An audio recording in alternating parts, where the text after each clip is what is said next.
Hello, everybody. Happy Monday.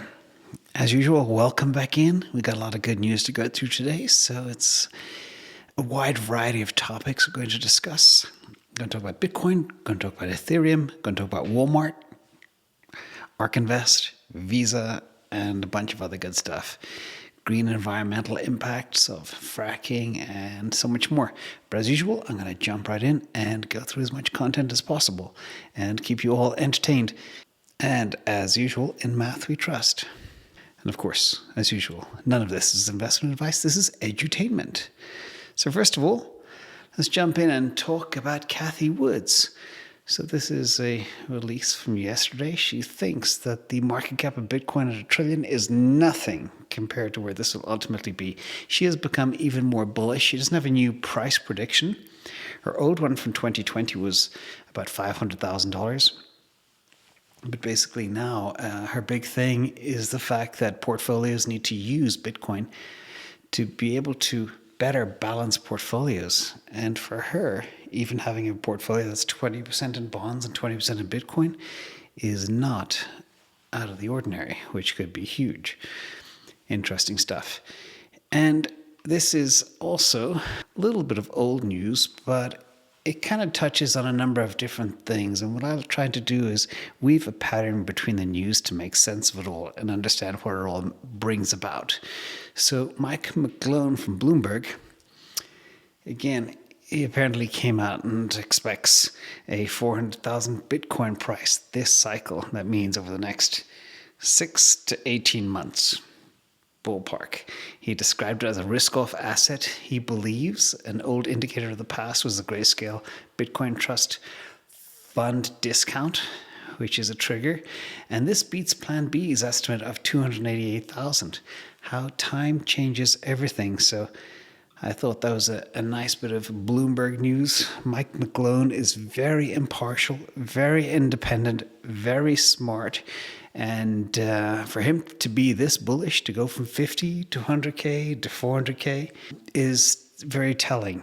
And he's not somebody that will destroy his reputation by putting up some type of really crazy stretch goal like 400,000 if he didn't firmly believe in it. So that's the Bloomberg news.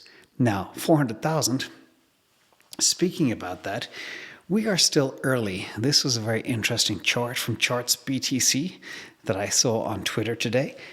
And he talks about the price history per halving cycle.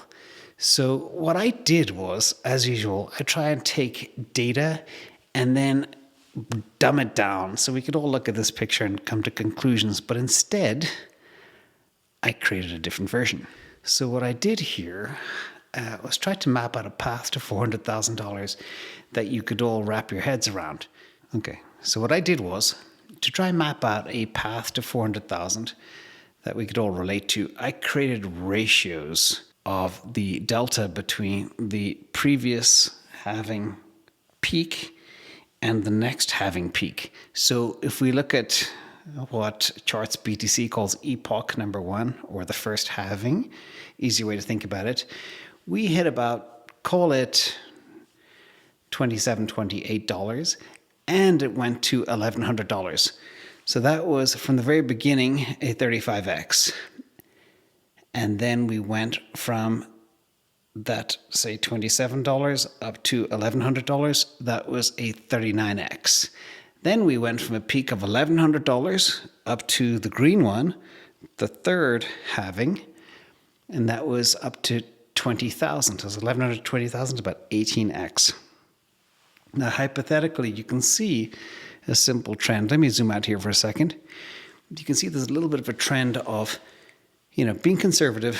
The first one, there wasn't a lot of history. People didn't know where it was going. The second one, 39x. The third one, 18x, half of that. So assuming that trajectory of halving after the halving, excuse the pun, we would go from, say, 39x to 18x, down to 9x, just for simplicity. And if we do that, that will give us a Bitcoin price in the cycle of $180,000, which is just shy of $200,000, which many, many people expect. And if we assume we follow the same 18x, that would take us to $360,000, which is very close to $400,000, which we just discussed. So again, it's feasible, it's possible, and it's just another interesting way to look at the numbers. And what I'm trying to do is back into Mike McGlone's methodology in a simple version. So really, it's up to you all out there. Do you think the current cycle we're in will be 18x as it was in the past? Technically, you could justify it because of all the institutional investment and the treasury investment that's coming and already happening. So it is very justifiable for it to be the same, because in the past it was just retail, and it's a different ballgame now. So there's also something I'll talk about as well a little later called hyperbitcoinization and what that could bring about. So that was that. Now back to some good news for both Ethereum and Bitcoin, which was very, very, very big news today for all of us. Speaking of Bloomberg, Bloomberg released this article first. Visa is using stablecoin USDC, which runs on Ethereum, and they are luring in fintech and new banks to be able to be kind of a rail, a payment rail for this new world. The old world is now beginning to meet the new world, and using Ethereum as a rail is huge. And what this basically means to me is Bitcoin and Ethereum are here to stay. A lot of people think Bitcoin or Ethereum is dead and gas fees are too high. But just look at the adoption in the NFT world, now in the traditional banking world, Visa as a payment rail, very big. But my next point is even more important. You know, in the past, we used to have wallets. Who out there had a wallet?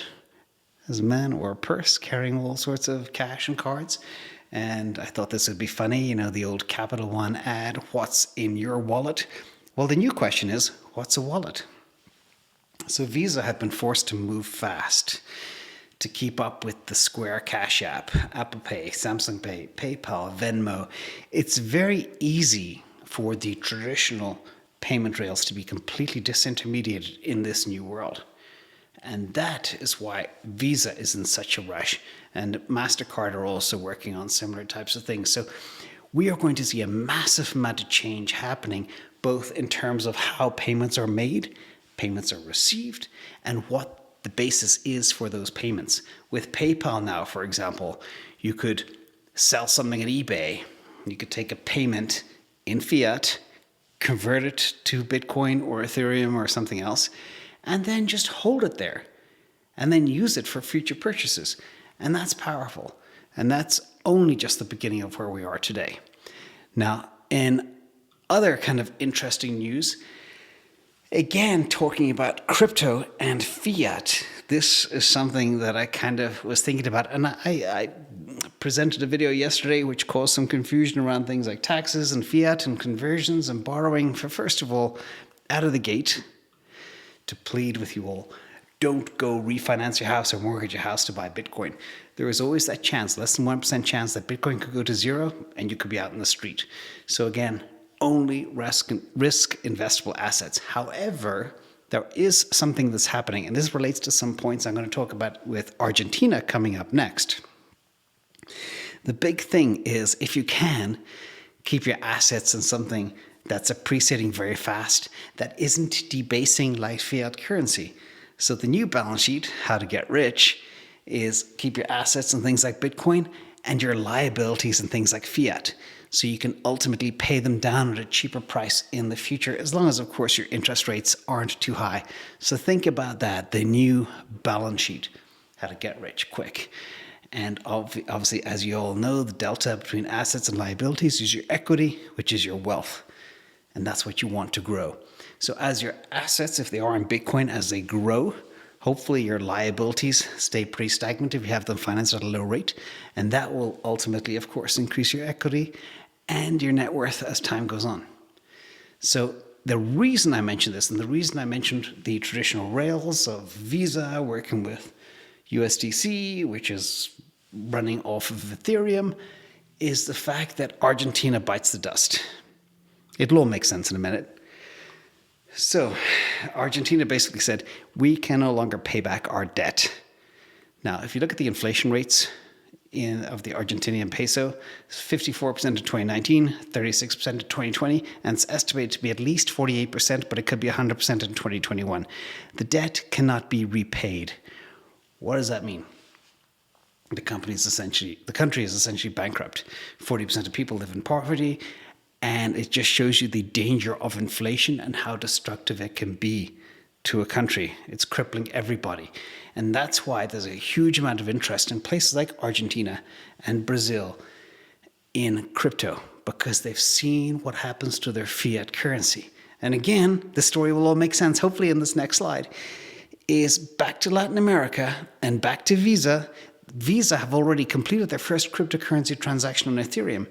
And in a recent study done related to Visa, is 25% of all Latin American credit card users want crypto, not only for saving, but also for spending. Think about that. People no longer trust fiat. They want out. Now, go back to my little balance sheet example. Go back to all the Visa good news, the old world, new world, and the ability to not only hold and save in crypto, but also to be able to spend. Not to have cash to be able to spend. Again, very interesting change in dynamic and a big departure from where we were just a year or two ago. And it's all happening at the speed of light. So it's as I always say, a very exciting time to be alive. Let's go a little bit further. Let's talk about what people want. Remember the football stories and the baseball associations who want to take payments in crypto to reserve boxes, and players that play football want to be paid in Bitcoin. What would happen if Walmart employees want to be paid in Bitcoin? Or what would happen if customers of Walmart want to purchase their goods in Bitcoin? Again, this is happening. People want to spend crypto. People want to get paid in crypto or Bitcoin. And if Walmart buys in, this will bring about huge hyper-Bitcoinization, because the average person will now want to hold Bitcoin to be able to make their grocery purchases and everything else. It'll also talk about taking it mainstream big time. Anyway, this hasn't happened. It may happen. With the speed of change of everything that's going on right now, this real theory of hyper-Bitcoinization could become reality in a very short order. Again, it is staggering to people like Cathie Wood how much treasuries are now jumping into Bitcoin. Once it goes mainstream, once the payment rails are in place, the work that Visa is doing, it's going to bring everything over to the crypto side in a very quick. And as Elon Musk said, in retrospect, it was inevitable. So we're just painting a little picture of what the future may look like here for everybody. Now, in other interesting news, the Bitcoin hash rate just hit an all-time high. Now, sometimes it depends on who you are, but this is typically a very bullish sign, because the price of Bitcoin typically follows the hash rate. If you ever listen to people like Max Kaiser and even Michael Saylor, they always talk about hash rate, and how that's kind of like a leading indicator for the price of Bitcoin. There are people out there that will argue, no, hash rate follows price. But again, it remains to be seen. We probably still have to analyze another 10 years of data to have the exact truth to that. But either way, I'm a believer that price follows hash rate.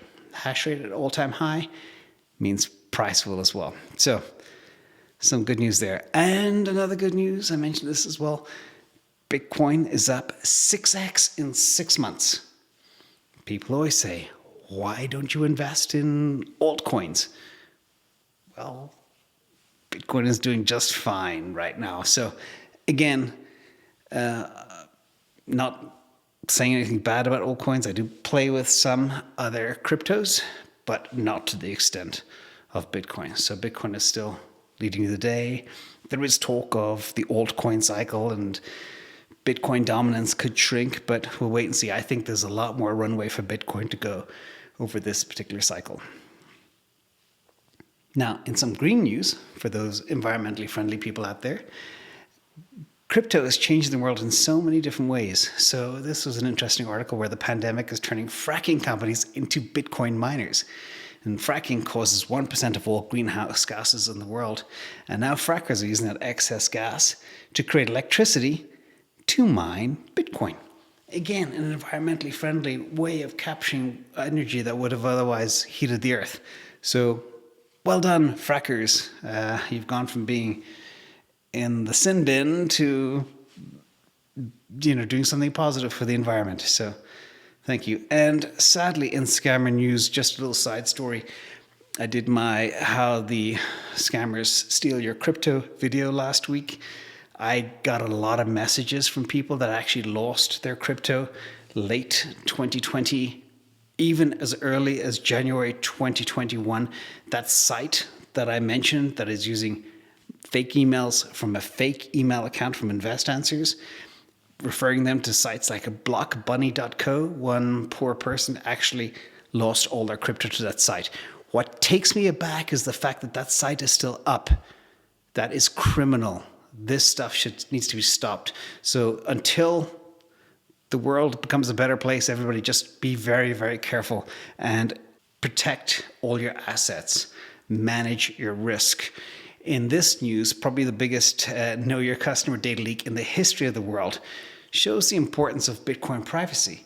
So 8.2 terabytes of data, which is full data. We're talking name, email, address, credit score, etc. on 100 million people, is now available on the dark web for only 1.5 Bitcoin.